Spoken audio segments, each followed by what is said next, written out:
Você que está com a sua Bíblia, eu já vou falar para você deixar a sua Bíblia aberta lá, na Carta aos Romanos, no capítulo 15, que a gente está hoje na segunda mensagem dessa nova série que nós começamos na semana passada.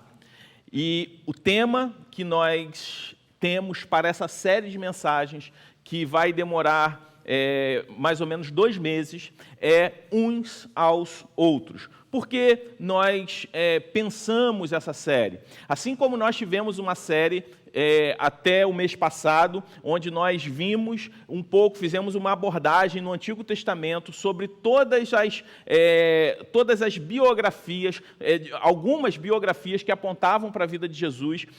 Aquela série teve um propósito da gente ver a importância de ter Cristo como centro, não só de tudo aquilo que a gente lê na Bíblia, mas também o centro de tudo aquilo que a gente faz como igreja. Essa série tem como propósito nos tornar, fortalecer ainda mais a nossa igreja enquanto uma comunidade de fé, enquanto uma comunidade de discípulos de Jesus Cristo em missão no mundo. A importância da vida em comunidade. E na semana passada a gente falou sobre aquilo que é a base da unidade cristã, aquilo que é a base para a vida em comunhão, aquilo que é a base para a vida em comunidade, que é o amor uns pelos outros. E quando a gente falou sobre amar um ao outro, a gente aprendeu, a gente refletiu a partir da palavra de Deus, que amar é muito mais do que expressar um sentimento, mas é se mover sacrificialmente em prol do meu próximo, em prol do meu irmão. Que amar é uma atitude, é uma decisão que me move a agir em favor do outro. Então, a partir dessa semana, nós vamos meditar sobre as implicações práticas desse amor. Como esse amor ao meu irmão, ele acontece de forma prática na vida da igreja. E vimos que, a partir do capítulo 13 do Evangelho de João, nós vimos que a forma como o Senhor nos amou. Deus, ele nos amou enviando Jesus Cristo para se entregar por nós. E nós devemos também amar o nosso irmão se entregando ou nos doando por eles. E nós fazemos isso não porque nós somos bons, mas porque Cristo foi bondoso conosco, nos amando. E nós agimos assim, nós amamos os nossos irmãos de forma sacrificial, em resposta ao amor de Deus por nós. E hoje a gente vai ver uma primeira implicação prática do que significa amar o próximo. Uma consequência inevitável do amor é a aceitação. Porque como eu posso demonstrar que amo alguém se eu não aceito essa pessoa? Se eu rejeito essa pessoa? Vai ser um contrassenso eu falar que amo, mas ao mesmo tempo eu rejeito. A palavra de Deus nos orienta a respeito disso. E é sobre isso que nós vamos falar nessa noite. A palavra de Deus, quando nos diz, aceitem uns aos outros. Em algumas traduções vai estar, acolham uns aos outros. Por isso eu te convido a fazer a leitura do texto de Romanos 15, do versículo 1 ao 7. E vamos nos colocar de pé para fazer essa leitura. Se você não está com a sua Bíblia aí, você pode acompanhar na projeção, mas se tiver um irmão aí ao lado com a Bíblia aberta, ou acessado no dispositivo eletrônico, você pode também compartilhar a leitura. Eu vou ler na nova versão internacional. A palavra de Deus diz assim: nós que somos fortes, devemos suportar as fraquezas dos fracos e não agradar a nós mesmos. Cada um de nós deve agradar o seu próximo para o bem dele, a fim de edificá-lo. Pois também Cristo não agradou a si próprio, mas como está escrito, os insultos daqueles que te insultam caíram sobre mim, pois tudo que foi escrito no passado foi escrito para nos ensinar, de forma que, por meio da perseverança e do bom ânimo procedentes das Escrituras, mantenhamos a nossa esperança. O Deus que concede perseverança e ânimo, dê-lhe um espírito de unidade, segundo Cristo Jesus, para que com um só coração e uma só voz, vocês glorifiquem ao Deus e Pai de nosso Senhor Jesus Cristo. Portanto, aceitem-se uns aos outros, da mesma forma que Cristo os aceitou, a fim de que vocês glorifiquem a Deus. Você pode se assentar nesse momento. Irmãos, é interessante que nessa série nós vamos ver pelo menos 9 expressões onde nós vemos esse imperativo de uns aos outros. A gente começou com amem uns aos outros. Hoje nós vamos falar aceitem uns aos outros. E é interessante que, de igual forma, na semana passada, a palavra de Deus nos fala para agir dessa forma, assim como Cristo agiu conosco. Jesus, lá no texto de João 13, ele fala: amem uns aos outros, assim como eu os amei. Aqui nós vemos Paulo falando: aceitem uns aos outros, assim como Cristo os aceitou. Outra característica que nós vemos, semelhante, lá no texto de João 13, o Senhor Jesus fala: amem uns aos outros, porque se vocês amarem uns aos outros, as pessoas saberão que vocês são meus seguidores, meus discípulos. Aqui nós vemos Paulo falando: aceitem uns aos outros, assim como Cristo os aceitou, porque assim vocês glorificarão a Deus, ou melhor, assim vocês viverão para a glória de Deus. Aqui nós vemos uma orientação do apóstolo Paulo, não simplesmente a aceitação de um pelo outro como uma regra de boa convivência na igreja, mas como uma atitude de glorificação ao nome de Deus. Quando nós agimos dessa forma, nós estamos fazendo isso em adoração a Deus. E nesse texto, Paulo apresenta esse princípio fundamental da ética cristã. Quando ele começa lá no versículo 1, quando ele diz que aqueles que são fortes devem suportar os que são fracos. E quem seriam esses fortes e fracos que Paulo menciona?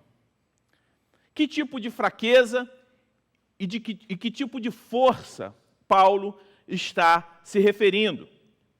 Então, antes da gente se aprofundar no que significa aceitar um ao outro, a gente precisa entender quem são os fortes e quem são os fracos. A gente entende melhor esse contexto quando a gente lê todo o capítulo 14 da carta aos Romanos. A gente entende o contexto da carta que Paulo estava escrevendo, o contexto dessas palavras, o porquê Paulo estava falando essas palavras. Paulo, nesse trecho, estava escrevendo essas palavras a fim de resolver um problema de relacionamento que havia na igreja em Roma. A carta aos Romanos, ela tinha como objetivo Paulo se apresentar àqueles irmãos e também apresentar o evangelho que ele pregava. E a carta aos Romanos, nós vemos até o capítulo 11, principalmente, Paulo, ele sistematizando todo o evangelho. Então, se você quer ter um conhecimento da teologia, você quer entender de forma sistemática o evangelho, o livro, claro, em toda a palavra de Deus, o evangelho ele se revela. Mas onde você encontra, talvez, o livro da Bíblia que sistematize melhor o evangelho, é a carta aos Romanos. E Paulo, ele tem como objetivo fazer isso nesse livro. Só que algo interessante que nós vemos, que a partir do capítulo 12, quando o apóstolo Paulo começa a falar sobre a renovação da mente, nós vemos Paulo, ele aplicando de forma prática todas aquelas doutrinas importantes da fé cristã que ele ensinou até o capítulo 11. Então, a gente vê que Paulo, em algum nível, ele estava familiarizado com o contexto daquela igreja, sobre os problemas que aquela igreja enfrentava, sobre os desafios que aquela igreja possuía. E um desses problemas, um desses desafios, era o relacionamento entre judeus convertidos ao Evangelho e aqueles outros irmãos que não eram judeus, mas que de igual forma foram convertidos à fé cristã. Esse problema basicamente consistia em que alguns dos judeus convertidos resistiam o abandono a práticas relacionadas à cultura judaica, que nós vemos expressa sobretudo na Antiga Aliança, no Antigo Testamento. Eu não estou falando aqui da lei de Deus expressa nos 10 mandamentos. Quando você escuta alguém falando sobre, não, a lei, ela morre com a vinda de Cristo, ela já não existe mais. No Antigo Testamento era lei, no Novo Testamento é só a graça. Não, a graça ela sempre existiu. Quando a gente fala da lei que foi abolida no Antigo Testamento, nós não estamos falando da lei moral de Deus, que revela o caráter de Deus, que nós vemos ali nos 10 mandamentos. Mas existiam leis cerimoniais do Antigo Testamento que tinham como propósito cumprir algumas finalidades específicas durante aquele período e também apontar para a vinda de Jesus Cristo. Logo, essas leis cerimoniais, elas perdiam o sentido com a vinda de Jesus. Se elas serviam para um período específico e para apontar o Messias que viria, após a vinda do Messias, aqueles rituais, aquelas leis dietéticas, aquelas leis, aquelas compreensões a respeito de dias especiais, eles caem por terra. Quando eu falo de calendário, eu não estou falando da observação do dia do Senhor, mas em atribuir a um dia específico do ano ou da semana como superior a outros dias. Existia também, ali entre os judeus, a abstinência de determinados tipos de alimentos, como a carne de porco. Por isso você vê ainda hoje judeus e até mesmo outras religiões que consideram a carne de porco impura. E nós vemos no Novo Testamento Paulo tratando isso, esse problema, e falando que em Cristo não há mais nenhum alimento impuro. Só que se as pessoas não criam que Jesus de fato era o Messias, aquelas leis cerimoniais continuavam valendo, até que o Messias viesse. Só que existia um problema aí. Alguns judeus se convertiam ao Evangelho, mas tinham dificuldade de abandonar esses costumes, abandonar esses rituais, essas leis cerimoniais. Do outro lado, haviam pessoas que não eram judeus, haviam não-judeus convertidos ao cristianismo, que não possuíam os mesmos hábitos do que os outros, não possuíam a mesma cultura, não tinham a mesma história. E essas pessoas se sentiam livres dessas leis e também entendiam que em Cristo essas leis haviam passado. Essa compreensão para essas pessoas era muito mais fácil, porque eles estavam olhando ou tratando de coisas que eles nunca tinham o hábito, que eles não possuíam o hábito. Então essas pessoas, além de não possuir o hábito, tinham uma facilidade melhor de compreender que aquele cerimonial, que aquela dieta, que aquele calendário já havia passado após a vinda de Cristo. Que, sim, tudo aquilo que foi ordenado tinha um papel importante no Antigo Testamento, até a vinda de Jesus, mas que em Cristo tudo aquilo ali já havia se cumprido. Eu não estou generalizando que todos os judeus, pensavam da mesma forma que um grupo de irmãos judeus convertidos pensavam. Alguns, sim, amadureceram a fé e se sentiram completamente livres dessas restrições relacionadas principalmente à dieta e a calendário. Então, tanto esses judeus com a fé mais amadurecida, quanto os não-judeus, eles exercitavam a sua liberdade, comendo todo tipo de alimento e considerando que todos os dias da semana e do ano são iguais. Com isso, havia um conflito entre esse grupo que desfrutava da liberdade em Cristo, com esse grupo que ainda observava usos e costumes da antiga aliança. Então, qual é a orientação que o apóstolo Paulo traz à igreja que passava por esse conflito? Paulo, ele então dirige essas palavras, insistindo àqueles irmãos que haja tolerância entre fracos e fortes na fé, e ensina que os cristãos precisam aceitar-se mutuamente. Que eles devem parar de condenar ou depreciar uns aos outros por causa de questões não essenciais.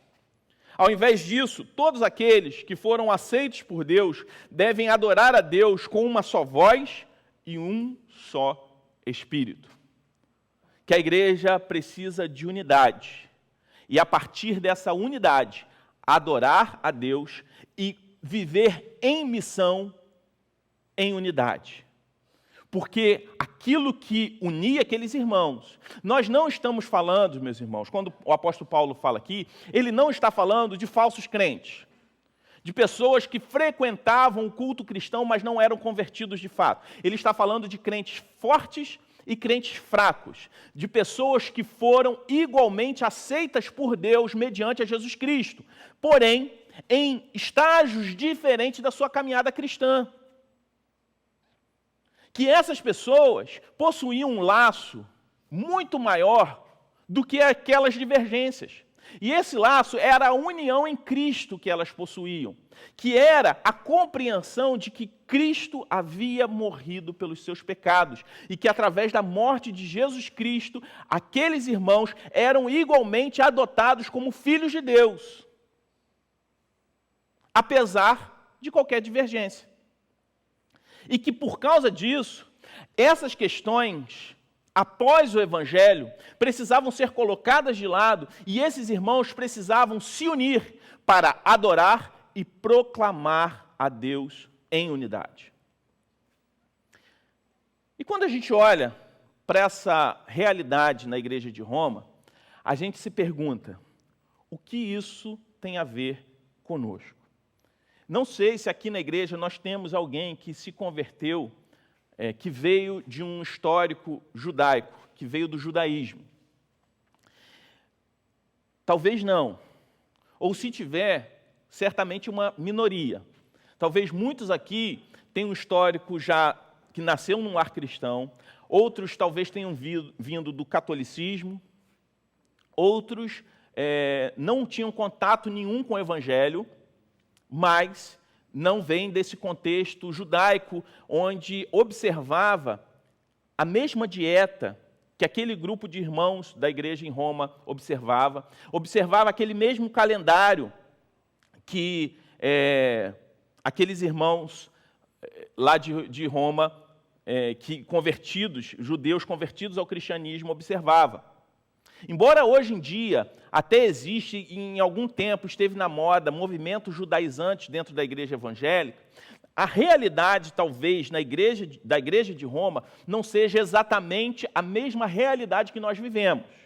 Mas o problema que a igreja de Roma enfrentava, de alguma forma, é um desafio para a igreja do Senhor Jesus Cristo em todo o tempo. O que muda são os usos e costumes ou questões periféricas, mas não essenciais, que às vezes se tornam motivo de divisão dentro da igreja de Cristo. A palavra de Deus aqui está tratando de um princípio, que em tudo aquilo que não é essencial, tudo aquilo que é após o Evangelho, os cristãos devem ser flexíveis à variedade de opinião. Paulo diz que a nossa liberdade em Cristo deve ser limitada pelo amor ao próximo. Que quem é forte na fé tem maior responsabilidade. Que aqueles que são fortes na fé têm uma responsabilidade maior. Como eu disse, talvez aqui tenham pessoas que têm um histórico de vida vinda do catolicismo. Talvez aqueles que vieram do catolicismo, após conhecer o evangelho puro e simples, tenha tido dificuldade por exemplo, entender que ele é livre em Cristo para, durante a Semana Santa, não ter que comer só peixe. Teve uma dificuldade durante um tempo. Talvez achou estranho, no início, talvez de ir na casa de um irmão em Cristo, no feriado de Páscoa, e está rolando um churrasco. Esse problema existia lá, mas não exatamente com o peixe, com a carne, no final de semana de Páscoa, mas com o comer carne de porco, em não observar as festas judaicas, considerando aquelas festas como sagradas. Talvez você tenha enfrentado isso. E esse desafio que talvez você tenha enfrentado no passado é o mesmo sentimento que aqueles irmãos ainda fracos na fé, que o apóstolo Paulo fala que possuíam fraquezas. Na tradução Almeida, fala que era uma fé ainda débil. Eles também tinham. E às vezes, aqueles que são mais maduros na fé, recebem um convite, por exemplo, para almoçar ou para jantar na casa de um irmão ainda recém-convertido, que veio do catolicismo, durante o feriado de Páscoa. E você chega lá, eles estão comendo peixe, e talvez você tenha vontade de criticar. Pô, meu irmão, você está comendo peixe por quê? Porque você gosta ou porque você ainda está preso a esse costume? Então, era mais ou menos esse problema. Essas questões estavam trazendo uma divisão, uma falta de comunhão na igreja em Roma. E o apóstolo Paulo ele dá uma orientação. Então, vocês que são fortes, nós que somos fortes, na verdade, ele se inclui naquele grupo de fortes na fé, diz que nós precisamos ser mais tolerantes. Nós precisamos não criar tanto problema e compreender que aqueles irmãos, eles são fracos na fé ainda.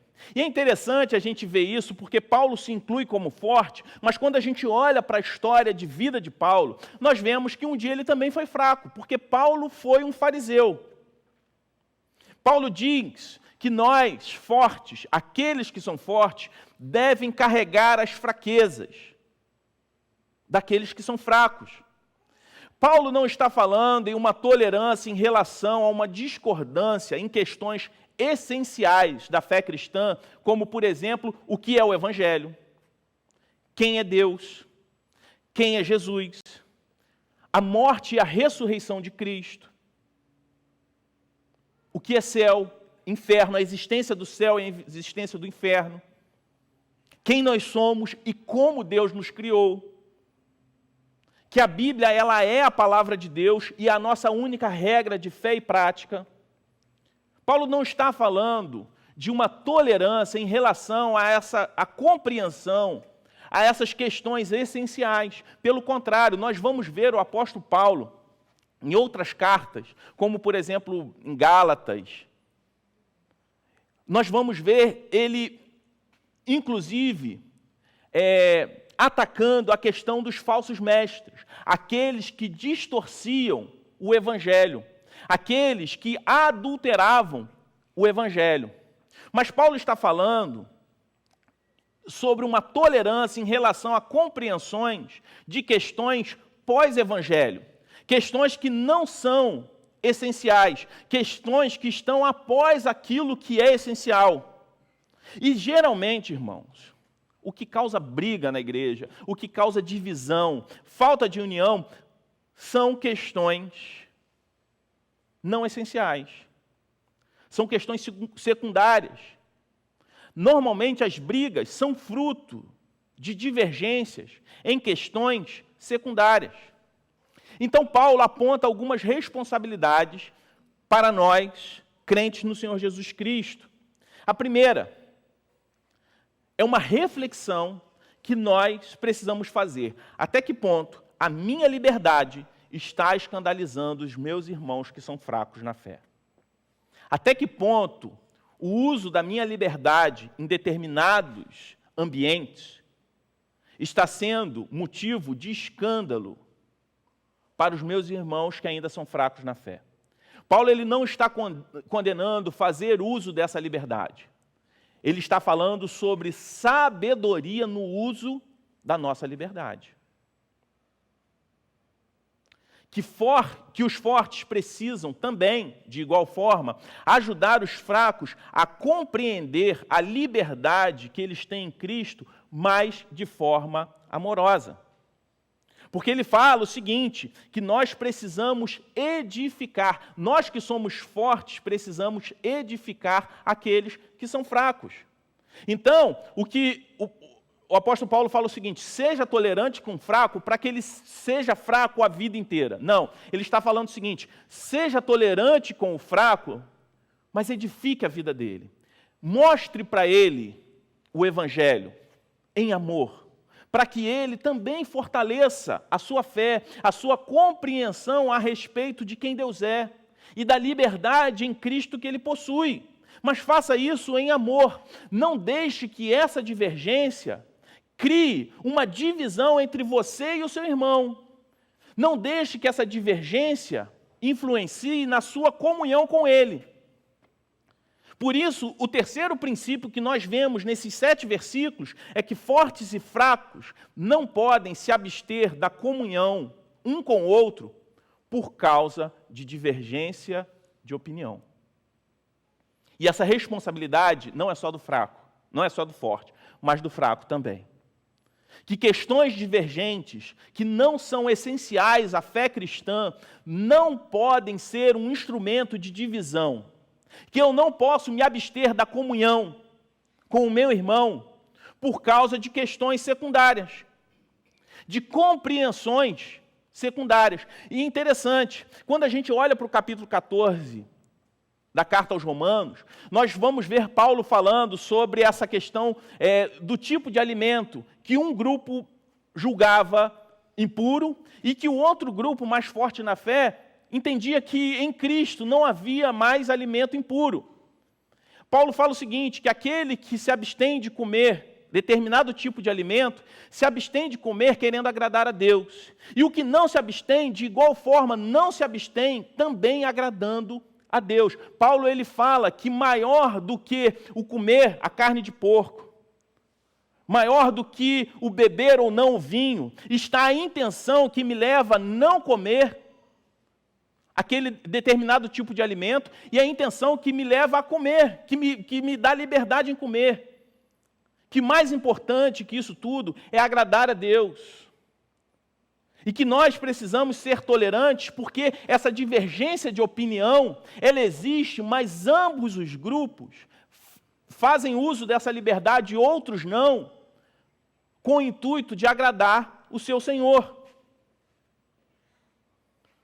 E pensando assim, o apóstolo Paulo também fala que fortes e fracos podem até divergir nessas questões secundárias, que isso existiu na igreja em Roma e vai continuar existindo até a volta do nosso Senhor Jesus Cristo, mas que jamais nós, enquanto crentes, podemos divergir naquilo que é essencial, naquilo que é fundamental para a fé cristã. Só que o apóstolo Paulo, ele também, quando apresenta isso, ele fala algo interessante. Ele diz que, apesar da tolerância dos fortes, a consciência do fraco não pode ditar as regras da igreja. Apesar da tolerância dos fortes, a consciência do fraco não pode ditar as regras da igreja. O reverendo Augusto Nicodemos, falando nesse texto, ele diz que se nós fizermos isso, se a nossa tolerância fizer com que a consciência dos fracos ditem as regras da igreja, nós iremos nos tornar numa seita, onde nós vamos impor regras que vão tolir a liberdade dos nossos irmãos, e que essas regras vão acabar se tornando para nós quase como um meio de graça, entendendo que a partir da observância dessas regras, que não são fundamentais à fé cristã, eu entendo que aquilo ali se tornou um padrão para ser ou não ser um discípulo de Jesus. Mas por que Paulo dá esse conselho? Por que Paulo se interessa em agir em relação a esse problema ali na igreja? Paulo ele estava preocupado simplesmente em encontrar uma forma de mediar aquele conflito. Paulo ele estava preocupado em propor regras de boa convivência na igreja simplesmente? Não. É muito mais do que isso. A boa convivência na igreja, na verdade, era resultado do que Paulo estava tratando. Paulo estava tratando um pecado na vida daquela igreja. Paulo estava falando sobre uma consequência inevitável sobre aqueles que foram aceitos por Deus em Cristo. Tim Keller ele vai falar algo muito interessante a respeito dessa questão. Ele diz o seguinte: a unidade não vem quando a buscamos. Ela é antes um subproduto de quando buscamos seguir a Cristo. Ou seja, nós não perseguimos a unidade, nós seguimos a Cristo. Quando nós seguimos a Cristo, automaticamente a unidade vem. Paulo fala da unidade, inclusive, como algo que Deus nos dá. A unidade não é, antes de tudo, uma ação, não é algo ativo na vida do crente, mas fruto da nossa busca a Deus. Os cristãos passivos, que não buscam a Deus de forma intensa, jamais experimentarão essa unidade. Somente crentes empenhados em seguir a Jesus experimentarão profunda unidade na vida da igreja. Não experimentarão também tal unidade aqueles que buscam, não a Deus, mas depositam no seu desempenho moral ou religioso o poder para agradar ou ser aceito por Deus.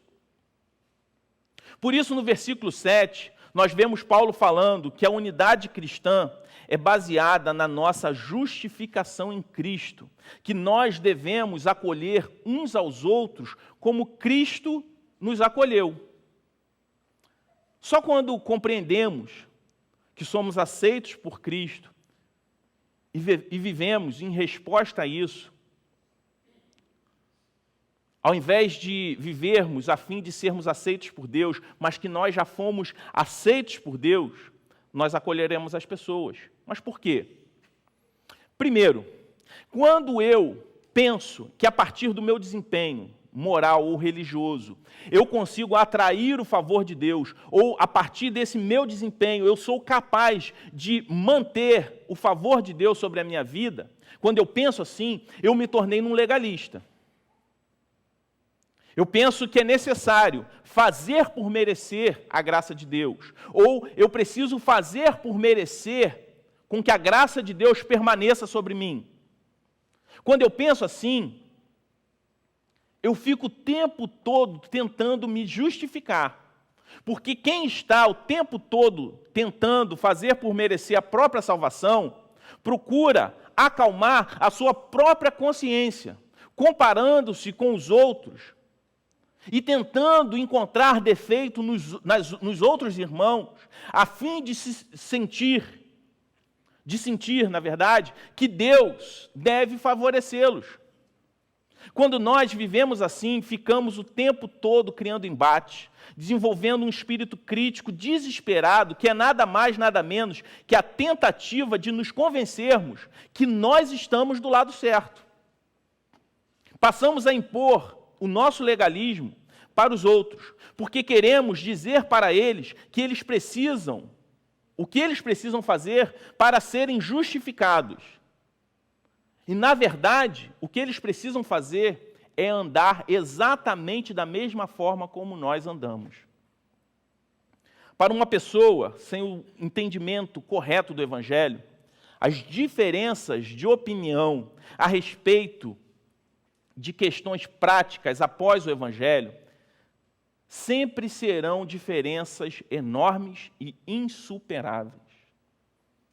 Mas quando nós compreendemos a doutrina da justificação que o apóstolo Paulo trabalha na mesma carta aos Romanos, é interessante que ele primeiro explica biblicamente isso, para depois aplicar questões práticas na vida em comunidade. E quando nós entendemos o que é justificação, é que nós não somos justos, que não há um justo sequer, mas nós somos declarados justos mediante aquilo que Cristo fez e não aquilo que nós fazemos.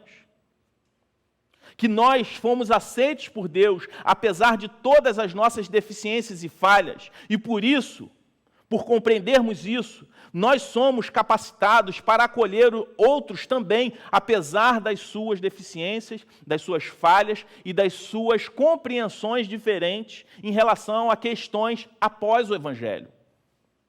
O Evangelho me leva a amar outras pessoas, apesar das suas deficiências, apesar das suas falhas.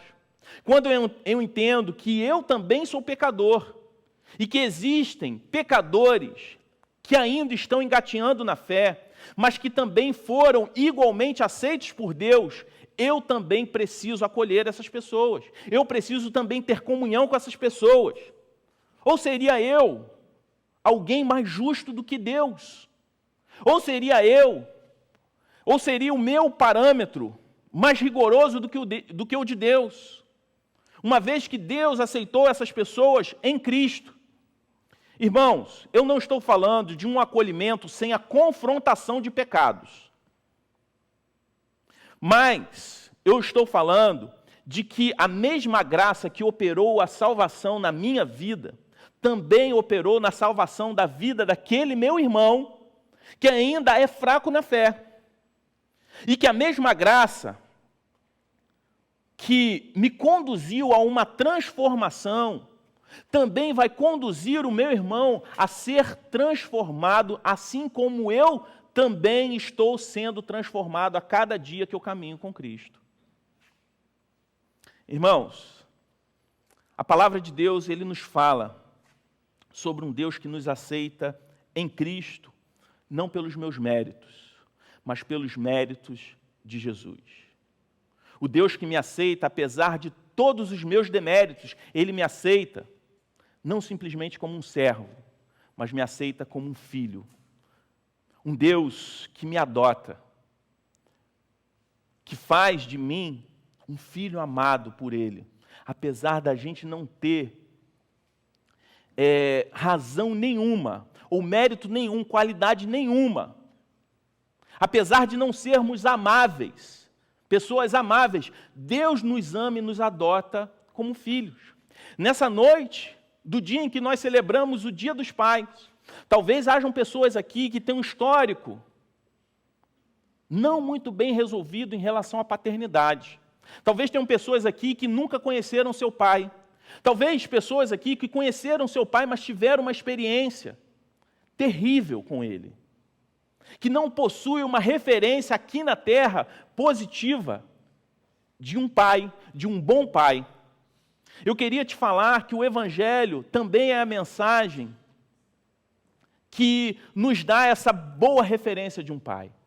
Que apesar de qualquer problema que você tenha tido, ou até mesmo que você nunca conheceu o seu pai, você tem um bom pai que te adotou, um pai que é muito melhor do que qualquer outro pai aqui na terra.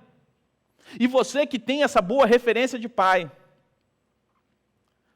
quando você se encontra com o Evangelho, você descobre que apesar de você ter o pai que você considera o melhor pai do mundo, você possui no céu um pai que é ainda melhor do que esse pai excelente que você tem. E nós que somos pais precisamos entender que a nossa paternidade com os nossos filhos, ela é um ato, é um exercício, é uma forma de apontar para o nosso filho o Evangelho, a mensagem do Evangelho, apontar para ele, demonstrar para ele que ele tem um pai que ama muito mais do que você pode amar. Por maior que seja o seu amor pelo seu filho, o seu filho ele possui um pai ainda maior. Então, o exercício da nossa paternidade é um testemunho vivo do Evangelho para a vida dos nossos filhos. Então, nós pais precisamos também ter esse senso de responsabilidade, nós pais cristãos. A responsabilidade que nós temos no pastoreio dos nossos filhos, exercendo uma paternidade bíblica sobre a vida deles. E você que não teve o privilégio, por causa do pecado, de ter uma boa referência de pai, saiba que você, mesmo que não tenha sido amado pelo seu pai biológico, você é amado pelo Pai Celestial. Você é amado por aquele que te criou, aquele que te salvou, aquele que entregou o que possuía de mais precioso, que foi o seu Filho Jesus Cristo, para se sacrificar, mesmo não tendo culpa, para morrer por você, porque Ele te ama. Então, nesse Dia dos Pais, todos aqui que têm pai ou não, aqueles que tiveram uma boa experiência paterna ou aqueles que tiveram uma experiência terrível, saiba que você é amado do seu Pai, do nosso Deus, do nosso Senhor Jesus Cristo. Somos aceitos por Deus mediante ao preço que foi pago com o sangue de Jesus. E nessa noite nós celebramos isso. Não celebramos simplesmente o Dia dos Pais, mas nós celebramos a nossa filiação a Deus a partir de Jesus Cristo, quando nós nos lembramos do sacrifício de Jesus a partir da ceia do Senhor. Por isso eu queria encerrar essa pregação lendo um texto, lá de 1 Coríntios 11, a partir do versículo 23, que diz o seguinte: pois recebi do Senhor o que também lhes entreguei, que o Senhor Jesus, na noite em que foi traído, tomou o pão, e tendo dado graças, partiu e disse: isto é o meu corpo, que é dado em favor de vocês, façam isso em memória de mim. Da mesma forma, depois da ceia, ele tomou o cálice e disse: este cálice é a nova aliança no meu sangue. Façam isso sempre que o beberem em memória de mim. Porque sempre que comerem deste pão e beberem desse cálice, vocês anunciam a morte do Senhor até que Ele venha. Portanto, todo aquele que comer o pão ou beber o cálice do Senhor indignamente será culpado de pecar contra o corpo e o sangue do Senhor. Examine-se cada um a si mesmo, e então coma do pão e beba do cálice. Pois quem come e bebe sem discernir o corpo do Senhor, come e bebe para a sua própria condenação. Nesse momento eu gostaria de fazer uma oração e te convidar a orar. Uma oração de confissão. A palavra de Deus nos diz que nós precisamos professar publicamente a nossa fé. Então você que já foi batizado, você que já professou a sua fé publicamente, mesmo não sendo membro da nossa igreja, que está nos visitando nessa noite, você está convidado a estar à mesa conosco, à mesa da comunhão, porque nós teremos um momento onde nós nos remetemos àquilo que Cristo fez por nós. Aquilo que Cristo fez por nós e proporcionou a nós a possibilidade de sermos um. Aquilo que de fato nos traz a unidade. Apesar de qualquer divergência de ideias que a gente venha a ter, o que nos une é muito maior do que qualquer outro tipo de divergência. O que nos une, aquilo que nos traz comunhão, é o sangue de Jesus Cristo que foi derramado na cruz. Por isso, feche seus olhos nesse momento. Confesse ao Senhor o seu pecado. Dê nome a Ele. Fale para o Senhor, peça perdão. Porque há perdão para você nessa noite. Mediante ao sacrifício de Jesus Cristo, mediante ao que nós aprendemos quando a palavra de Deus diz, se confessarmos os nossos pecados, o Senhor, Ele é fiel e justo para nos perdoar e nos purificar de toda iniquidade. Então peça que o Senhor, confesse ao Senhor o seu pecado e peça que o Senhor mesmo, Ele te transforme, que Ele te dê forças para que você abandone o pecado que você vem cometendo, para que Ele te dê forças para que você não seja mais escravo do pecado. Vamos orar? Pai querido, nós te louvamos, Senhor, te louvamos pela tua graça. Nós celebramos o Senhor porque nós somos um, e por isso, em unidade, nós vamos comer do pão e beber do cálice nessa noite. Nos lembrando do que o Senhor fez por nós, enviando Jesus Cristo para morrer naquela cruz, por cada um aqui. E que nós somos aceitos por Ti, mediante esse ato, mediante ao sacrifício de Jesus. E por isso nós somos um nessa noite. Por isso nós somos povo, rebanho do Teu pastoreio. Nós somos Teu povo. Nós somos, Senhor Deus, a Tua igreja. Por isso, Senhor Deus, perdoa os nossos pecados. Perdoa, Senhor Deus, os pecados que nós cometemos aqui. Recebe, Senhor Deus, cada confissão aqui nessa noite. E nos lava, Senhor Deus, nos liberta, Senhor Deus, de toda escravidão do pecado. No nome de Jesus é que nós oramos. Amém.